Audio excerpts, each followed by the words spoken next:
Pēterīga padarīšana. Šodienas tēma. Pa nedēļu daudz kas noticies un tā tālāk, protams, un arī augstumi, ir baigie sali un tā tālāk, un tas liek pārdomāt kādas lietas un atkal sastopoties ar augstumu, kas labu laiku apakaļ nav bijis tik traks. Tu jau domā mazliet savādāk, jo ir kaut kāda dzīves pieredze jau, gadi palikuši vairāk, un tu saproti jau, ka to visu jāfiksē un jādomā un jāplāno, kā to risināt nākotnē. Bet ne par to ir stāsts. Stāsts ir īstenībā par Pēteri, par apostolu Pēteri, un ļoti rezonēju šo nedēļu klausījos vienu tādu video, kur viens mācītājs dalījās par to konceptu, kad īstenībā Pēteris, kad viņš bija nodevis un viss likās ir beidzies ar Kristu un tā tālāk, ko viņš dara, viņš aiziet un atkal zvejo.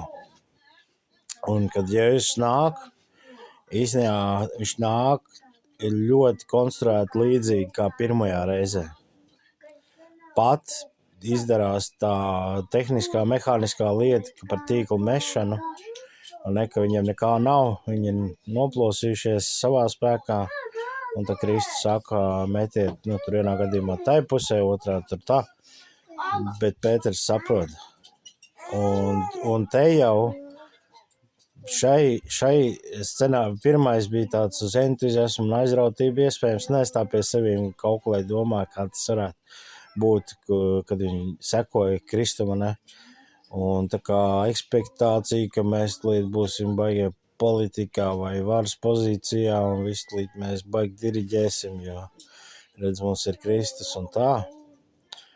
Bet šeit, otrajā scenārijā aiziet dziļums, aiziet īstā štēle, aiziet tā spēja iznest arī grūtības, jo te ir tas jau briedumceļš Pēterim, jau apzināta pieredze, apzināta bijība, apzināta to, ka klausies uz Kristu, reaģē uz Kristu, un ka tu mazini to, es labāk zinu. Es labāk zinu par Dievu, Tu augšprātīgais cilvēku, Bet, mēs tā īstenībā, tu esi ļoti tāds godīgs pret sevi, mēs tā bieži domājam un rīkojamies,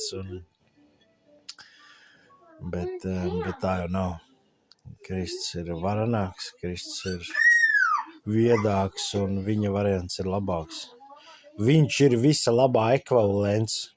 Kā to pret kaut ko tādu var arī konkurēt? Tagad tu jau brāļas kvadrātā esi, ja tu ārpus tā domā. Tā kā šis tā ļoti rezonēja, un es tā domāju savā dzīvē par kādām lietām, jo ir doma kaut kad uzsākt skaudu darbību, atsākt.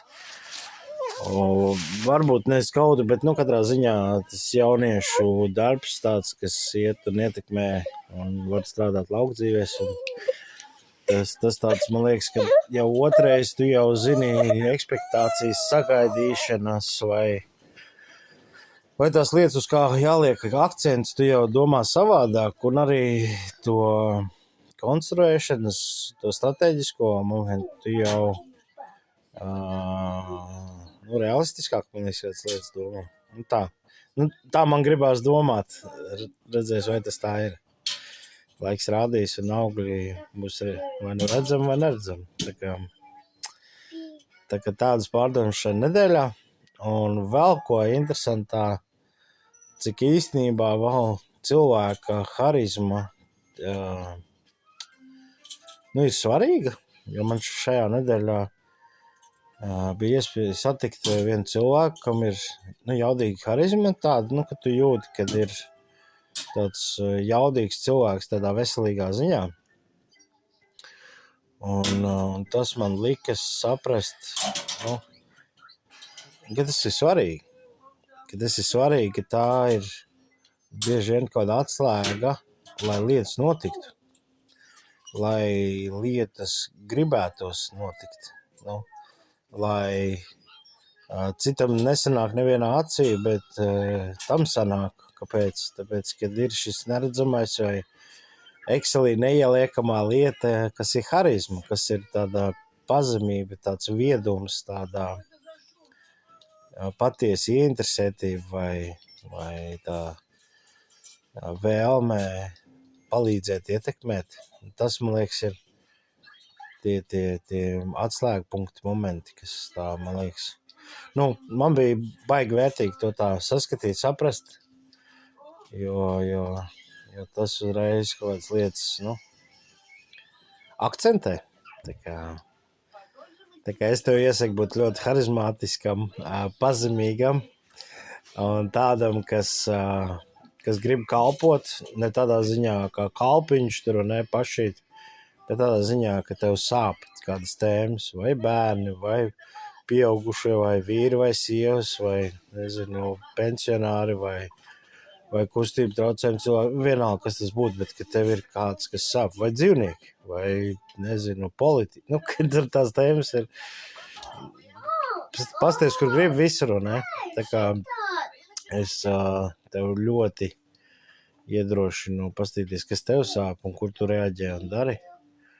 Un arī strādāt pie tās savas harizmas, vai vismaz būt lietas kursā, kāda viņa tev ir. Tas arī man liekas svarīgi. Tā kā, jā, šalom.